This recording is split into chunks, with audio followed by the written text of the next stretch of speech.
C'est un bilan satisfaisant que le Centre d'information et de formation en matière des droits de l'homme en Afrique, CIFDA, a dressé à la presse relativement à ses actions de monitoring sur le processus électoral au Burkina, qui lui a permis d'avoir une vue sur le respect des droits de l'homme en cette période sensible. De façon globale, on doit relever une chose, c'est que le contexte des élections en Afrique subsaharienne et surtout dans la sous-région ici d'Afrique de l'Ouest, a démontré que c'est malheureusement une période propice aux graves violations des droits de l'homme.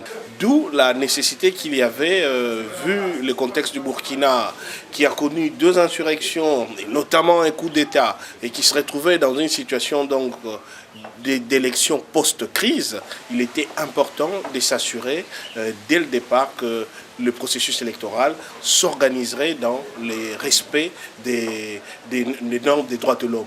De la campagne électorale au double vote du 29 novembre, le CIFDA a noté quelques insuffisances mineures.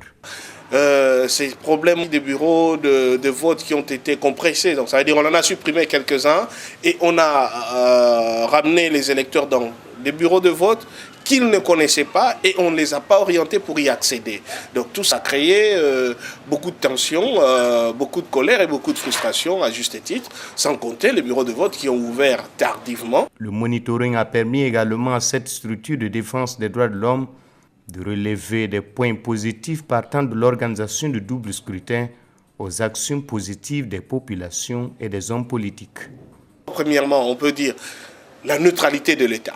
On n'a pas constaté à un moment donné que les autorités de la transition, qui d'abord n'étaient pas partie prenante au scrutin, aient manifesté une faveur vis-à-vis d'un candidat. Des deux, l'attitude des candidats eux-mêmes. Les candidats, en fin de compte, on ne peut vraiment pas trouver dans leur chef, à un moment donné, un discours particulièrement violent. Alors, il y a aussi le vaillant peuple du Faso lui-même qui a été très discipliné. Le Centre d'information et de formation en matière des droits humains en Afrique souligne que les insuffisances relevées n'entachent pas la régularité de l'élection dont le vainqueur a été félicité par ses challengers.